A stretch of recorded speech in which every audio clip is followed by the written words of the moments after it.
wondering why I would be talking about domestic violence today. It's not a very pleasant subject. However, I would like to switch your thought process for just a minute and tell you about how lives are continually being changed through the efforts of a wonderful organization called Human Options. I want to tell you a story. It's a story about a young girl and a young man that are in high school.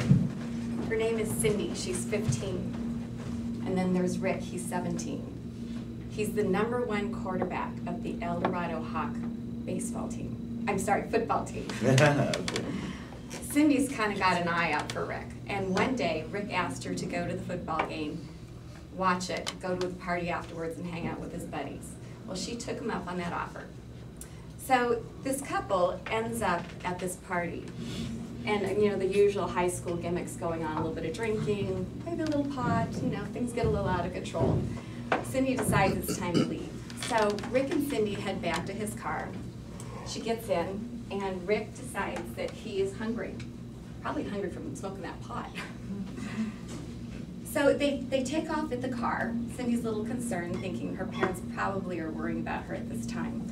But nonetheless, she gets in the car, and they go to a restaurant for a bite to eat. Well, they sit down, the waitress comes to get their order. Rick orders himself the burger, the shake, the fries. The waitress turns to Cindy, and Rick says she'll have the same. That kind of got Cindy's attention. She thought that might be just a little bit controlling. Nonetheless, they finished their dinner. Rick got up and said, listen, I don't have any money, you handle the bill. Took off to his car, left Cindy with the bill. She did take care of it, headed back out to the car, and reluctantly opened her own door and got in. Well, from there, it got a little worse. Rick decided to take Cindy on a drive, probably pre-planned, up into the windy hills of Sunny Hills. He pulled off onto the side of the road. He forced himself on Cindy and grabbed her inappropriately. She was very uncomfortable at this time and told her, I want to go home. That wasn't an option at this time. Rick was very angry, turned to her with an open hand and slapped. Bitch.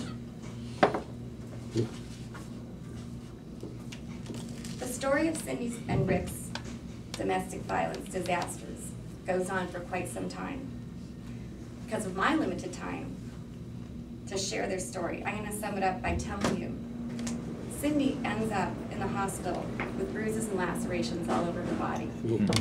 And Rick has spent many years in jail. The cycle of domestic violence has begun for this couple. On a happier note, years ago I got involved with this program through my church. Through Human Options, I was given the opportunity to purchase Christmas presents with my small group of women that I had Bible study with, and we would lavish the women at the shelter with, you know, beautiful new robes and gift cards and things that would put a smile on their face, and the kids had toys that literally went as high as the ceiling. And it's always been a great source of joy to me. This went on for about 10 years. And what I didn't know was that in the year 2010, I took a leap in faith. I didn't even see it coming. And I went to Human Options and I got trained to actually be on the front line for the hotline at the shelter. So now I spend my Monday evenings at the shelter taking calls in from the women. I'm their first person they speak to, calling out for desperate help. What can they do? Where can they go? Oftentimes they have the abuser in the other room. And I'm there to tell them there's hope and there's help. And we're either working at getting them resources or actually sending police cars to their home to bring them into shelter. So it's quite an interesting evening after a day of work. So a couple of things I wanted to tell you about domestic violence. And one of the more shocking statistics I've heard is that typically when these women call, they've already had 8 episodes of a brutal beating before they actually have the will to make that call to say, I need a ride in. They all have a similar story, one of which is, oh, but he loves me. He's going to change, he promised.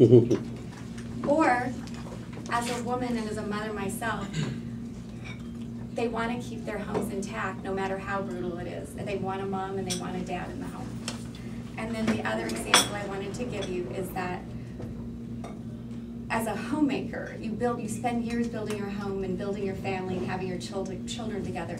How difficult is that to leave everything behind and put it all you can carry in one little suitcase to sneak out of your home that you're going to be leaving forever?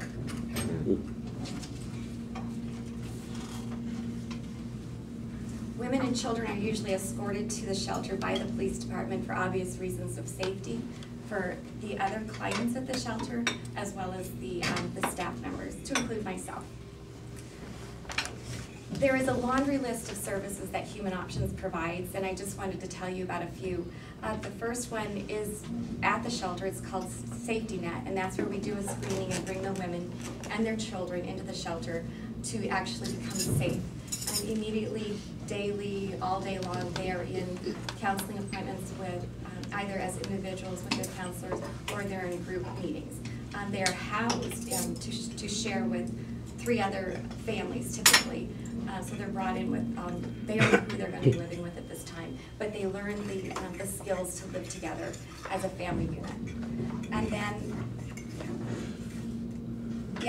the next step after the safety net is as women graduate, they're typically there for about 30 days.